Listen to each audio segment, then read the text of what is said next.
Number 6 देखिए, कह रहा है एक लंबवृत्तीय शंकु का आयतन 9856 सेंटीमीटर क्यूब है। यदि इसके आधार का व्यास 28 सेंटीमीटर है तो ज्ञात कीजिए। पहले में कह रहा है शंकु की ऊंचाई, फिर दूसरे में कह रहा है शंकु की तिर्यक ऊंचाई, शंकु का वक्र पृष्ठीय क्षेत्रफल। ये तीनों चीजें हमें ज्ञात करनी है। चलिए मैं क्या करता हूँ कि एक शंकु बना लेता हूँ पहले तो। ठीक है, हम लोग पहले एक शंकु का निर्माण कर लेते हैं। ठीक है, हमारे पास क्या क्या दिया हुआ है, तो हमारे पास इसका आयतन दिया हुआ है और आधार का व्यास दिया, तो त्रिज्या तो आसानी से निकाल सकते हो ना। ठीक है, चलिए तो मैं यहाँ पर मान लेता हूँ। देखिए पहले मैं तो ऊंचाई निकालना, तो ऊंचाई को मैं h मान लेता हूँ और तिर्यक ऊंचाई भी निकालने से l मान लेता हूँ। माना शंकु की ऊंचाई h तथा तिर्यक ऊंचाई l है।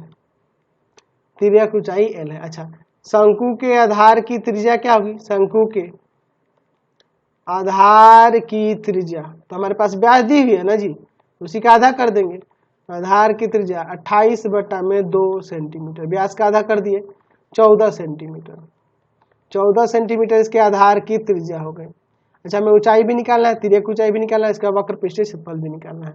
तो चलिए पहले वाले की देखिए, शंकु की ऊंचाई निकाली है ना, तो मैं यहाँ पे देख रहा हूँ कि शंकु का आयतन दिया हुआ है, पहले इसको लिख लेता हूँ। शंकु का आयतन हमारे पास दिया हुआ है, कितना है? 9856 सेंटीमीटर क्यूब, 9856 सेंटीमीटर क्यूब। क्या होता है? 1/3 पाई आर स्क्वायर एच बराबर में 9856 सेंटीमीटर क्यूब। चलिए आगे सॉल्व करते हैं।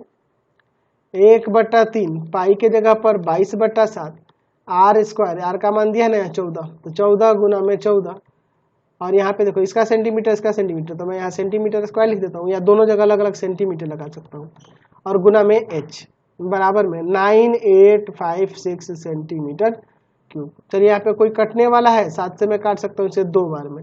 तो अब यहाँ पे h बराबर में क्या लिख सकते हैं? 9856 गुना में, ये भाग में 3 है, इधर जाके गुना में हो जाएगा, और बाकी सबको मैं भाग में लाऊंगा, तो 22 गुना 2 और गुना में 14।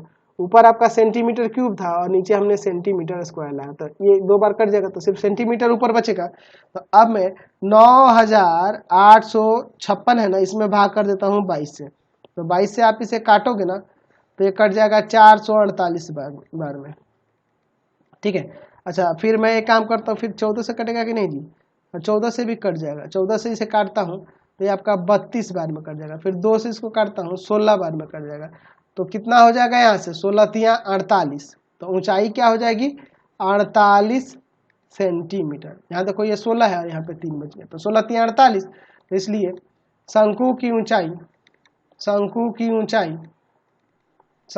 ऊंचाई बराबर में 48 सेंटीमीटर हो गई। अच्छा, दूसरे में